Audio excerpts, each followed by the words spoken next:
नमस्कार, राम राम। हरियाणा लेकर मैं हूं आपके साथ संदीप निरंजन सरकार। सिरसा दौरे पर रहे सीएम मनोहर लाल ने सिरसा के एसपी विक्रांत भूषण को जमकर फटकार लगाई है। दरअसल सीएम ने नशा मुक्ति केंद्र में पहुंचकर युवकों से मुलाकात की थी, जिस पर युवकों ने सीएम को बताया कि उन्होंने नशा तस्करों के नाम बताए, लेकिन उसके बाद भी पुलिस की तरफ से किसी तरह की कोई कार्रवाई नहीं की गई। इस मामले में सीएम सख्त दिखे और एसपी को जहां एक तरफ फटकार लगाई तो वहीं दूसरी तरफ एक्शन लेने के भी आदेश दिए गए। सीएम की फटकार लगाते हुए वीडियो भी सामने आया।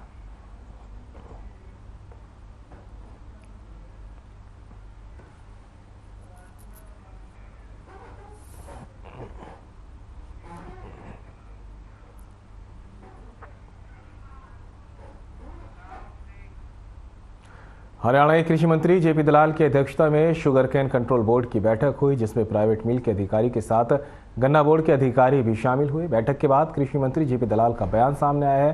कहा, पिछले साल 770 लाख क्विंटल गन्ने की पिराई हुई। अब तक किसानों को 2,819 करोड़ का भुगतान किया गया। वहीं एक प्राइवेट मिल को छोड़कर बाकी की पेमेंट हो चुकी है। वहीं किसानों को 194 करोड़ की सब्सिडी दी गई। प्राइवेट मिलों को टारगेट दिया गया है कि जल्द एथनॉल प्लांट लगाएं। गन्ने का रेट बढ़ाने को लेकर 2 दिन का वक्त मांगा है। साथ ही पंजाब पर निशाना साधते हुए कहा कि पंजाब में पिछले 1 साल से रेट ज़्यादा है और पेमेंट हमारे मुकाबले बहुत कम है। पंजाब का धुआं हरियाणा होते हुए दिल्ली जा रहा है। पराली जलाने को लेकर पंजाब सरकार से अपील की है। वहीं पंजाब में एसवाईएल और अन्य मुद्दों पर होने वाली चर्चा पर भी निशाना साधा। कहा, केजरीवाल ने अपने मंत्रियों की ड्यूटी लगाई है और खुद हरियाणा में आते हैं और वो वोट मांगते हैं, लेकिन हरियाणा को एक बूंद भी एसवाईएल का पानी ना देने की बात भी करते हैं।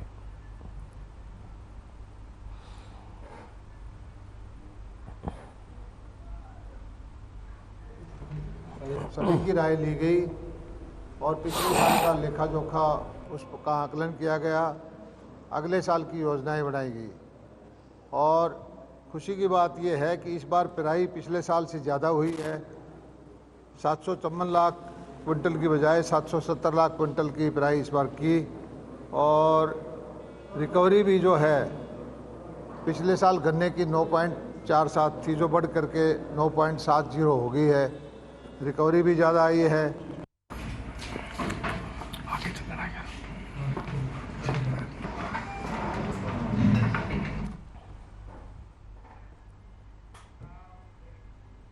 यमुनानगर में अश्विनी दत्ता के निवास स्थान पर मीडिया से बातचीत करते हुए रणजीत सिंह चौटाला ने कहा कि 4 साल से हरियाणा मंत्रिमंडल में फेरबदल की खबरें चल रही है। आज तक ऐसा नहीं हुआ। उन्होंने कहा कि अगर कोई बदलाव होता है तो उसका संदेश राजभवन से आता है। उन्होंने कहा कि यह मुख्यमंत्री का अधिकार क्षेत्र है। मैं भी कैबिनेट मंत्री हूं, लेकिन मुझे किसी बदलाव की जानकारी नहीं है।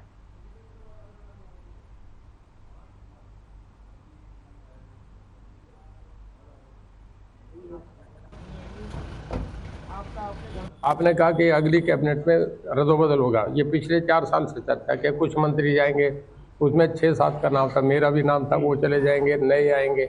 आज तक तो नहीं हुआ। देखिए, केवल चीफ मिनिस्टर का प्रेरोगेटिव है किसको बनाना है, नहीं बनाना। वो बोल रहेंगे, बनाएंगे तो राजभवन से रिलीज आएगा, तब आपको पता लगेगा। हमें पता, मैं मेरी सुन आपसे ज़्यादा जिम्मेदार हूँ कैबिनेट में।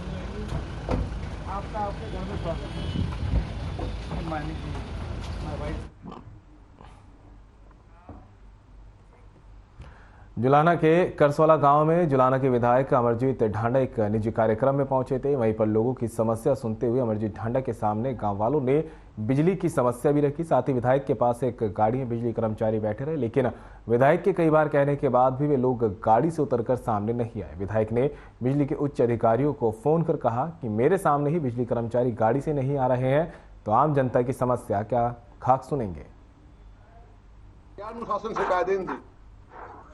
अनुशासन से कायदे दी पहले लोग इन्हीं मीटिंग लेगा ना, मीटिंग बुलाई नहीं जी, देख रहे सारे ने लेंगे नहीं बात ना को तरीका थोड़ा है ना। नूने बड़ा खड़ा को बोल लगा तरह के लायक उन रहा है। गाड़ी में बैठे साहब डाल बनी है। तो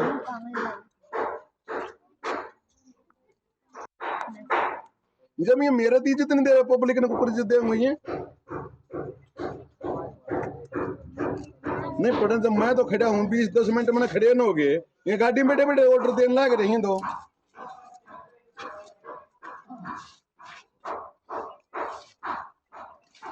मीटर चेक कराना कोई घर बारी तो आंदा होकर कहूँ किसे घर का बढ़ जाओगे ये बढ़ के दिखाइयो किसे कराई है ये बढ़ के दिखा किसे करा कोई घर बारी तो आंदा होगा तेरा बाप ने बोला तेरा चाचा ने बोला किसी भाई ने बोला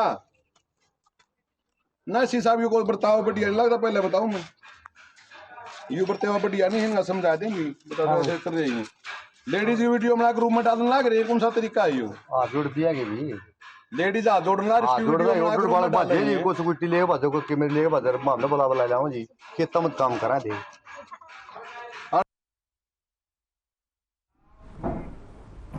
फरीदाबाद में एक सनसनीखेज मामला सामने आया है, जहां पर एक मजदूर ने अपने ठेकेदार पर तेज धार ब्लेड से हमला कर उसे बुरी तरह से जख्मी कर दिया है। दरअसल मजदूर ठेकेदार से अपनी दिहाड़ी के 300 रुपये मांग रहा था, लेकिन ठेकेदार ने उसे अगले दिन दिहाड़ी देने के लिए कहा था। इसी पर नाराज मजदूर ने अपने ठेकेदार पर तेजधार ब्लेड से हमला कर दिया, जिसके चलते उसके शरीर पर लगभग 1 दर्जन जगह गहरे ब्लेड लगे हैं, जिसके चलते उसकी हालत काफ़ी गंभीर है, जिसे फरीदाबाद के बादशाह खान सिविल अस्पताल में प्राथमिक उपचार देने के बाद दिल्ली के सफदरजंग अस्पताल में इलाज के लिए रेफर कर दिया गया है।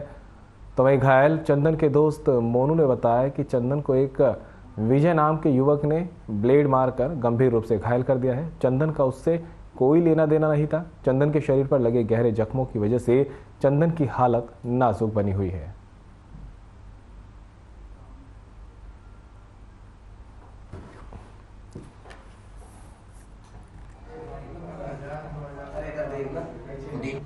जो एक लड़का मेरे साथ काम कर रहा था, उसके 200-300 रुपए रुके थे आज। 200-300 रुपए? हाँ। अच्छा, मैंने बोला उसे। आप ठेकेदार हो क्या? ठेकेदार नहीं हूँ, ठेकेदार नहीं हूँ, काम करता हूँ मैं। तो उसे बोल दारू पी रखा उसने भी, और बोला कि मुझे अभी चाहिए पैसा, अभी चाहिए। मैंने बोला अभी नहीं है मेरे पे पैसा, कल मिलेगा, कल ले लियो, थोड़ा सा काम रहेगा कल ले लियो। किस पेंटिंग काम कराते हो? पेंटिंग का व्हाइट वॉश का। तो मुझे नहीं पता था कि वो इतना खतरनाक लेगा। ये कुछ क्या नाम है, 2 पेंटर थे, पेंटर साहब का था, कुछ पैसे के लेन देन के बेस पे इनकी हाथापाई हुई, और इसको शायद अंदाजा नहीं था, उसने कुछ वेपन निकाल के मार दिया इसको।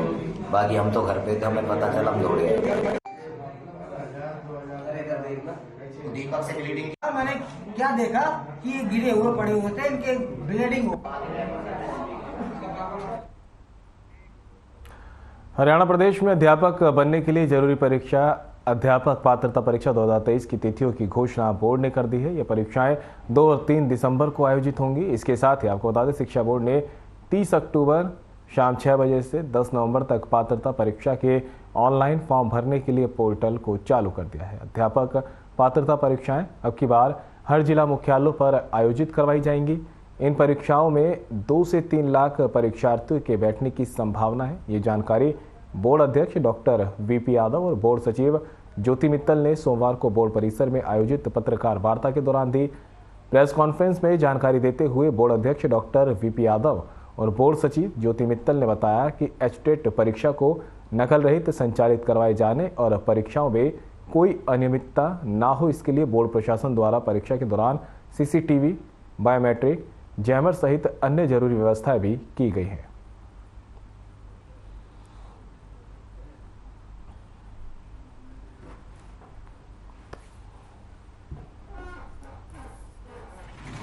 हमारी एप्लीकेशन फॉर्म लाइव हो जाएंगे शाम 6 बजे से। उसमें इस बार हमने एक चैट बॉक्स का ऑप्शन भी रखा है। अगर किसी भी अभ्यर्थी को कोई भी डिफ़िकल्टी होती है, किसी डिटेल्स जानने में कोई दिक्कत होती है, वो डायरेक्टली उस चैट बॉक्स पे अप्लाई कर सकता है और उनसे इंटरेक्ट कर सकता है। तुरंत प्रभाव से उनकी सारी क्वेरीज का जवाब दिया जाएगा। हरियाणा विद्यालय शिक्षा बोर्ड एचटेट 2023 की जो परीक्षा है उसके लिए ऑनलाइन एप्लीकेशन आज से लाइव कर देंगे और 6 बजे से जितने भी एप्लीकेंट्स हैं वो अपने फॉर्म भरने की प्रक्रिया शुरू कर सकते हैं। ये रहेगा, ये 10 नवंबर तक वो आवेदन कर पाएंगे, उसके बाद रात्रि 12 बजे तक। उसके बाद 11 और 12 तारीख को अगर वो किसी तरह की भी कोई त्रुटि रह गई है, चाहे वो फ़ोटो को लेके हो, सिग्नेचर को लेके हो, थंब इम्प्रेशन को लेके हो, या किसी तरह की और इन्फॉर्मेशन, उनको पूरा अधिकार होगा कि वो अपनी एप्लीकेशन जो है उसके अंदर करेक्शन कर पाएंगे।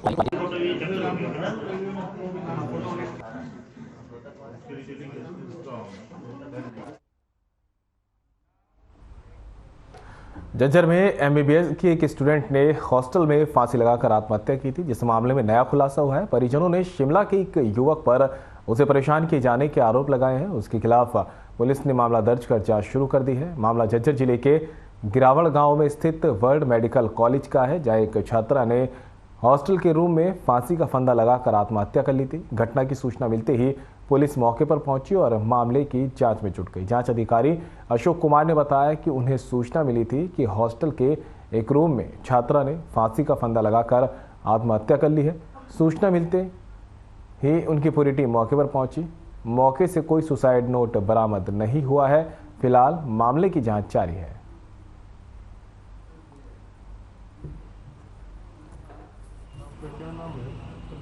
थाने में सूचना मिली कि वर्ल्ड कॉलेज गिरावड़ में एक छात्रा एमबीबीएस की सुसाइड की हुई है। जिस इतला पर हम मौके पर पहुंचे तो एक छात्रा गर्ल हॉस्टल में पंखे से फांसी के फंदा से लटक रही थी।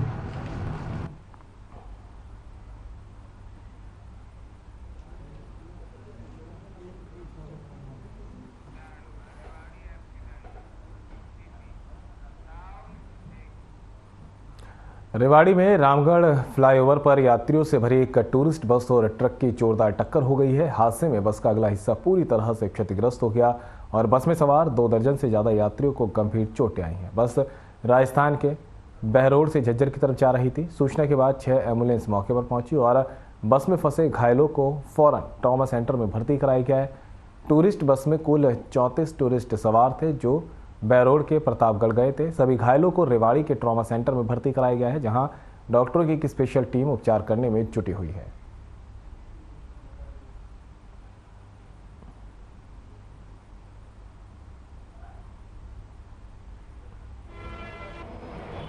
जो सर्विस लाइन में गाड़ी खड़ी थी उसकी स्पीड स्लो किया खड़ी थी और वो सीधा ड्राइवर को कहीं फोन पे बात कर रहा था, क्या कर रहा था, उसकी वजह से कंट्रोल नहीं कर पाया। हमने उसको बताया भी जब तक वो कंट्रोल किया जब तक गाड़ी ठुक चुकी थी।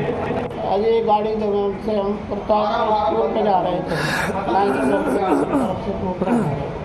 तो गाड़ी खड़ी थी, उसमें पता नहीं ड्राइवर मोबाइल से कोई बात कर रहा था, सुना है मैंने, तो उसने खड़ी गाड़ी में भिड़ा दी।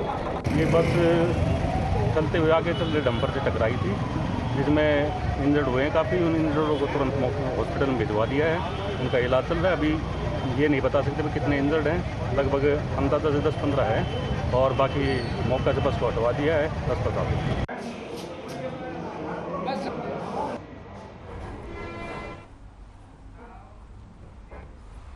फिलहाल रुकने छोटे से ब्रेक के लिए कहीं मत जाइएगा, जल्द होंगे हाजिर।